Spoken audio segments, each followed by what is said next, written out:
evening. Welcome to the news here on TV2. This is news you can count on for this Friday, March the 2nd. We've got lots of stories for you. Leslie? Senator Sanders sits down with TV2. And we're going to have a preview of a movie by Steve Rockstein about the St. Thomas Synagogue. Virgin Islands connect with Connecticut in the wakes of Hurricane Irma and Maria. And the Small Business Administration centers are going to close. It's another step toward our recovery. We'll have all the news for you in just a minute. First, this.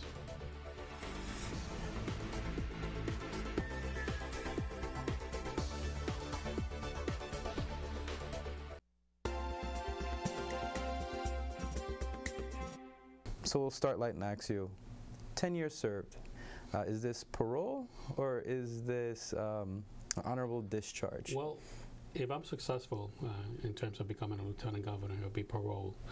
If not, it will be honorable discharge. What type of tips or advice would you give your freshman senator self now that you're at the back end of your legislative career?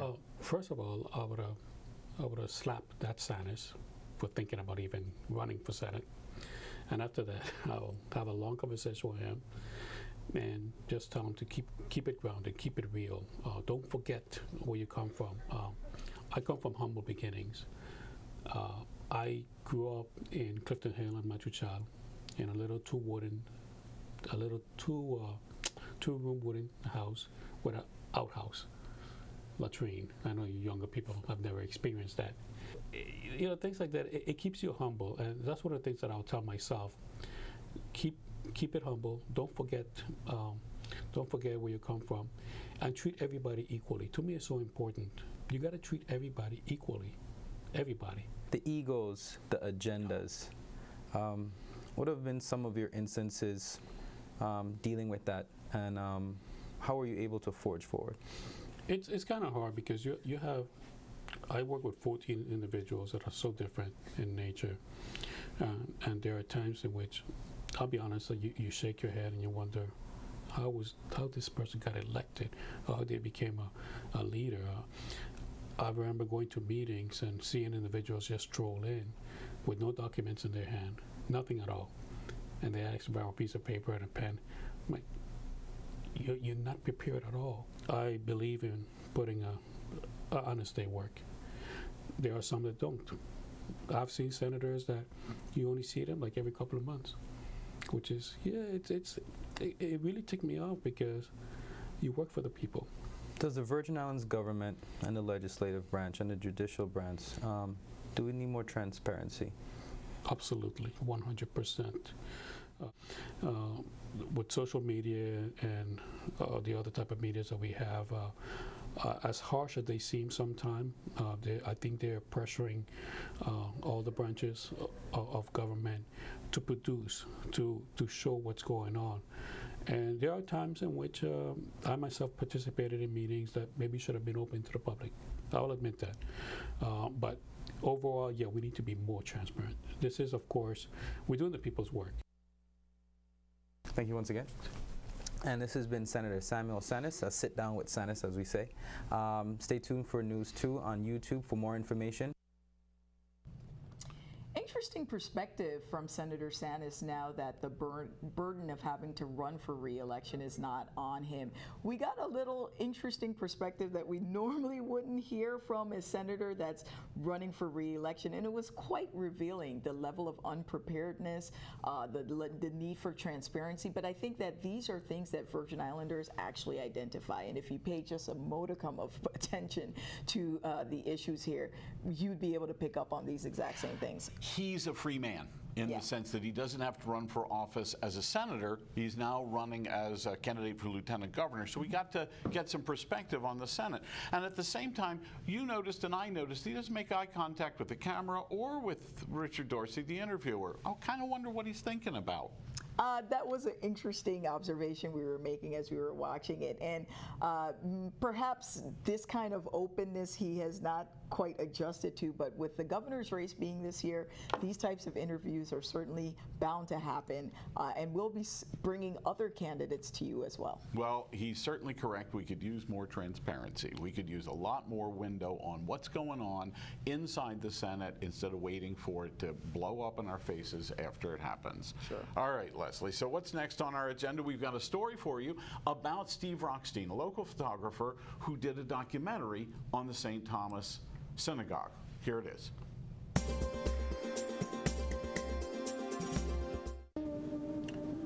This film is a culmination of a spiritual journey that began when I was 5 years old. And on Friday, 250 people are going to take that journey, as the premiere of Sand on the Floor is going to be held at the Prairie Jolie Hall at Antilles School on St. Thomas. Director and editor of the movie, Steve Rockstein, said that this movie started out as a thank you note to the congregation for welcoming him in, but has become much more. I thought this would be an amazing story to tell, because a great film revolves around a great story. And this congregation, you know, with its origins in Spain in the 15th century, moving from Spain to Amsterdam and then to what they called the New World back in those days, settling here, surviving through all kinds of traumas, most recently, as we all have suffered through these last two hurricanes. It was an amazing story of survival, and it mirrored the greater struggle for the Jewish people. And it mirrored, in a way, my own personal struggle to find my faith and my way of relating to God. Rockstein, a former Daily News reporter, said that everything in his life has led him up to this moment. I couldn't have told this story without all those years in the newspaper business, because that gave me the structure. Like, how do you tell a story? It's a complicated story. I had to break it down into segments and make sense of it all. So for me, you know, the film has artistic depth and journalistic integrity and spiritual insight. Friday's show is already sold out, and the demand is so high that Rockstein is already looking for another venue to show the movie again. He thanks the community for the support, but hopes people get an important message from the movie. There's only one race. It's called the human race. And the more we recognize that, and the more we work together, and the more we tolerate our differences, not just tolerate, celebrate our differences. The more we celebrate our differences, the better this world will be, and the better this island will be, the better this community will be, and the better we will all be as individuals. And if one person walks out of that theater feeling that, I've done my job. For News 2, this is James Gardner. Steve Rockstein's a fascinating individual. He's spent decades here in St. Thomas. He's worked in the States. He's worked for other newspapers. He's worked for the Daily News. And he has moments in our history that are really critical moments. So you may remember when he was the photographer at the legislature and there was an altercation over his camera. He's been around. And now, as an elderly man looking at his life, he's coming up with a personal journey that's also about the journey of the synagogue itself. The synagogue is legendary. He's legendary. The movie's going to be legendary. It's sold out. What more can you say? The synagogue is one of the essential characters of the story of Charlotte Amalia. There's no question about it. Being the second oldest synagogue in the Western Hemisphere, I think that the rich history of the synagogue is a story worth being told over and over and over again. Personally, I grew up watching Steve's pictures and observing them in the Daily News. He was one of those photographers that I kind of look forward to seeing his product. Always great work. Looking forward to the now film that he has produced and what else he is going to do, because Steve has always displayed a great eye in his work. So congratulations, and we're looking forward to seeing this film. Well, and Steve and I shared a stage just a few weeks back, and he talked about how he shot photographs of portraits. That's not just the news photographer we know in the Daily News. He's also a portrait photographer, and all of it comes together in the movie. I can't wait to find out where we're going to have another venue to be able to see it. We've got more news for you. Connecticut is taking in some of our people and taking care of them. Let's hear about that. The Federal Emergency Management Agency has been providing housing assistance to fellow U.S. territory Puerto Rico. Over 30 Puerto Rican families evacuated the island temporarily and moved to Connecticut beginning in September of 2017 through FEMA's Transitional Assistance Program, which provides eligible candidates to stay in approved hotels and motels for a limited period of time. In mid-January, FEMA informed the evacuees under the TSA program that their housing benefits would end in February. However, protesters, with the support of Connecticut's Governor Daniel P. Malloy, have a little bit more time. Since the protests, FEMA has officially extended the expiration date to March 20th. The news is bittersweet for some evacuees. Evacuees must return to Puerto Rico, even though reportedly some of their homes are still uninhabitable, or they must find apartments themselves. Many of us are feeling like we're nothing, because that's what the government is making us feel. And I just wish that nobody lives what we all lived. First of all, we are very thankful to all the locations and jurisdictions across the world that have taken in Virgin Islanders and Puerto Ricans in the wake of Hurricanes Irma and Maria. But we have an old saying in the Virgin Islands: don't overstay a welcome. And that's exactly what's happening here with this story. And it's a little bit saddening because we know the desperate conditions in both territories, and coming home oftentimes to nothing is just an option that is not conceivable for some people. And it does complicate things. You can see and understand both sides of the story and what people are struggling with. Well, and Leslie, we also have to be real here that federal support can't run forever. Correct. And we see it with the trash, that there's going to be a day when they're not going to pick up the trash anymore. And we see it with how long FEMA is willing to take care of evacuees that are in the states.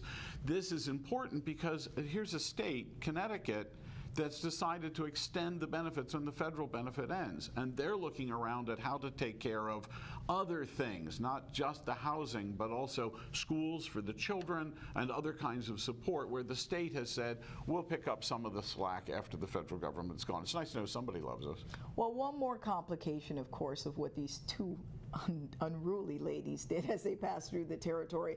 We have to figure it out. These challenges, though, however, oftentimes present opportunity, and we should always be looking for the opportunities that can emerge from them.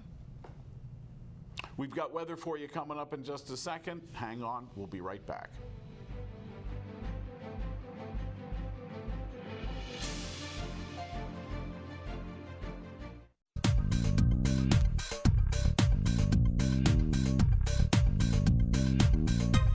Good evening, Virgin Islands. I'm your AccuWeather meteorologist, Daji Aswad, and we saw a pretty nice day here. That will continue into this evening and night. We're looking at our current satellite here across the Caribbean. We see all this moisture. This is due to a low pressure system that is intensifying off the eastern half of the United States. As that continues to intensify and press its way into the Atlantic, it will be impacting us here in the Caribbean, and we in the Virgin Islands should expect larger swells as well as some more moisture. But don't worry, we're going to start the weekend off pretty dry. As we head into our current satellite a little bit closer, we just see a few clouds passing over, not a lot of moisture to set up any showers here tonight, mainly clear with a low of 70. As we take you into your Saturday forecast here in St. John's, topping off at 81 degrees, mostly sunny. Once again, we do not have a lot of moisture out there by any means. So if you're sitting in St. Thomas, also looking at a mostly sunny day, topping off at 81 degrees, and St. Croix looking very nice as well. A lot of sunshine. Enjoy this because our weather will be changing up here as we head into the end of the weekend and early next week. So for tomorrow, St. Croix topping off at 83 degrees and once again, mostly sunny. As far as our marine forecast goes, waves 4 to 6 feet here on the Atlantic side, and winds will be coming out of the south 10 to 15 miles per hour on the Atlantic, and in the Caribbean facing side out of the southwest 5 to 10 knots with our winds, waves running 3 to 5 feet, and we don't have any advisories out as of now. Enjoy these very nice boating conditions for your Saturday, because as we head into your Sunday, things are changing up a bit here. That's when that system begins to impact us. So we'll see a tail end of a front bring some moisture, and the swells from that low pressure to the north is going to allow for some higher seas. That means very rough rip currents, and we do not want to put you in danger. So that means if you can stay away from the water, stay away from the water. We are looking at very rough seas to continue into early next week. It will begin to ease as that system pushes its way out of the Atlantic, but for the majority of next week, expect that wet weather to increase here, showers and spots, as well as breezy conditions and high seas. Temperatures will be remaining in the 80s for your early next week forecast. Everyone, have a great night.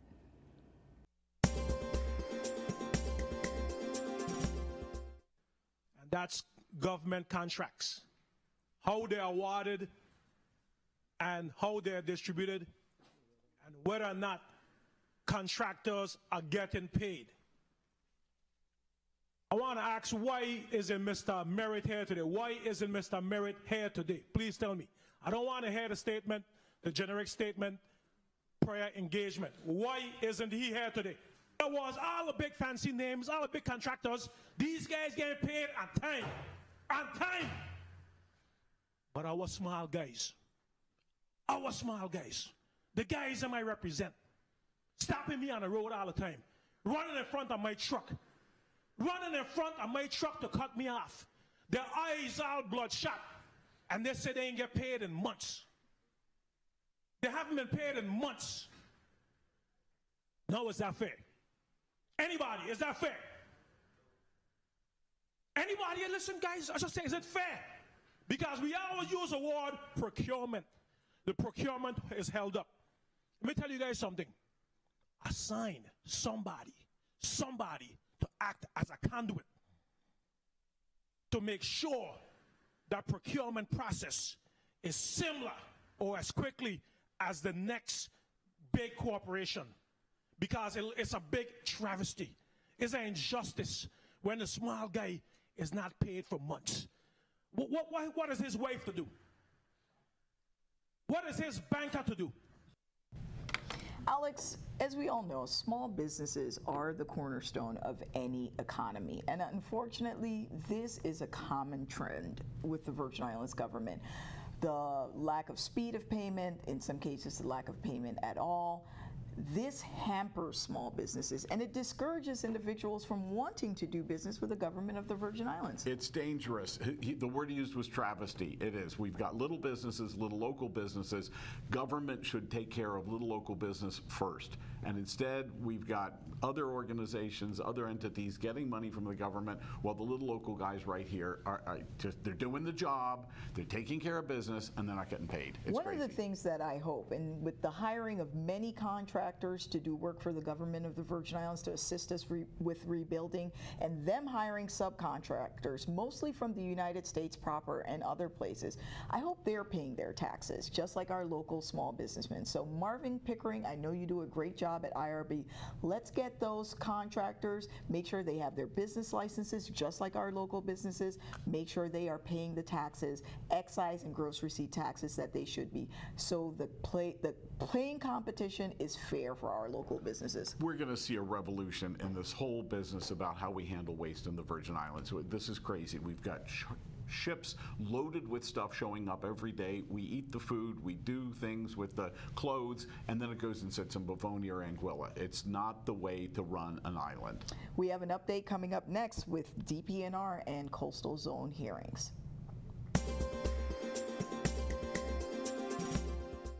Commissioner Don L. Hendry, Esquire of the Department of Planning and Natural Resources, advises the public that the Division of Coastal Zone Management will be hosting public meetings on all three islands to receive input on the 309 Assessment and Strategy Enhancement Plan for the CZM program. The director of the Division of Coastal Zone Management explained further on the importance of public meetings being held. So the 309 program was established in the passage of the Federal Coastal Zone Management Act and its amendments since then. What it does is it selects 9 elements that coastal programs usually play a role in, whether it's regulatory, whether it's planning for. And in those 9 elements, what they want you to do is, for a 5-year period, focus your efforts, which will lead to what they consider a program change for one of those or 2 of those 9 elements, whatever it is you prioritize during that 5-year period. So I would say that the top focus area is actually the one coastal hazards, being that we've just are in the process of recovering from 2 Category 5 storms, planning for coastal hazards, whether it's a hurricane, whether it's flooding, whether it's, tsunami watches, those types of things. Those are all considered coastal hazards. Another one that's very close to us is public access, and that deals with maintaining public spaces for recreational use. So not strictly beach access, which is what a lot of our folks tend to focus on, but also includes scenic overlooks, park spaces, just places of recreation that our community goes to enjoy, and making sure that they have access to those spaces. This 309 program allows for enhancement in those areas as well. Leslie, this is great news for the Virgin Islands. It's federal money. It's federal money that we get to spend on things we need to do here. As long as we've got our ducks lined up and the paperwork right, we get to use some federal dollars to do things we need done here. Coastal management, debris in the water, public access to the beaches. These are federal dollars to fix things around here that we need to be fixed. And to be honest, the nine areas of focus, it's like a smorgasbord. There are so many favorites going down the list. I see, the debris that we could focus on, ocean resources. I know that Jean-Pierre mentioned 2 areas, coastal hazards and also public access. But for me, one of my favorites would be aquaculture, because I see that as having the greatest economic impact on the territory. So here's the key thing, folks. The 3 meetings are coming up later this month, March 13th on St. Croix, the 14th on St. Thomas, and the 15th on St. John. Make plans to be there. Air the things that you want to have federal dollars spent on to take care of our coastal resources. This is our opportunity. You may just see Alex and I attending one of the meetings as well. Just might. Consumer Report update coming up right now. The Department of Licensing and Consumer Affairs has been serving notices of violations to merchants who fail to report on prices of essential goods and services during the mandated period time outlined in an order set June 26, 2017. The establishments that were served in notices of violation from the VIDLCA included the Home Depot, Kmart, Frederickstead and Sunny Isles, Foodtown Supermarket, Karim Service Station, Stop and Shop Supermarket, Gateway Service Station, Schuster Services, Delta Electric and Construction Company, Marco's Trucking, One Love Service Station, all 3 locations in Orange Grove, La Grande Princess, and Two Brothers Frederickstead, Sam's Gas, Annalise Farm, and Super Save Supermarket. The DLCA deems this information critical to the cross-checking of prices in order to protect the public from deceptive trade practices such as price gouging during a declared state of emergency and/or natural disaster. This is a subject area that Virgin Islanders continue to complain about. The fact that they don't feel that anyone is watching the fox in the hen house.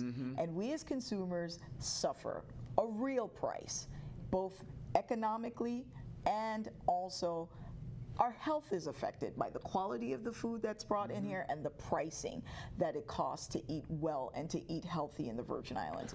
The law says that every business has to put a price tag out on a list and send it to the DLCA so that during a storm they can't change the price and gouge us. They can't say, oh, water now, it's going to cost you a whole lot more because we got it and you don't.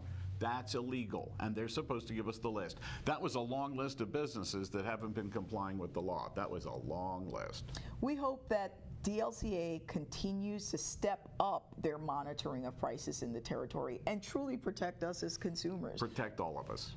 We have another story coming up on SBA centers. They're finally closing. They're closing? Let's find out. The U.S. Small Business Administration announced that due to a steady decrease in activity, the business recovery centers in St. Croix and St. Thomas will cease operations on Thursday, March 8, 2018 at 5 p.m. Small businesses, small agricultural cooperatives, small business engaged in aquaculture, and most private nonprofit organizations located in the Virgin Islands that have suffered financial losses as the result of Hurricanes Irma and Maria can still apply for an economic injury disaster loan from the U.S. Small Business Administration. Free assistance with reconstructing financial records, preparing financial statements, and submitting the loan application is available from any of SBA's partners, the Virgin Islands Small Business Development Center. Additional information on the disaster loan program may be obtained by calling SBA's Customer Service Center at 1-800-659-2955.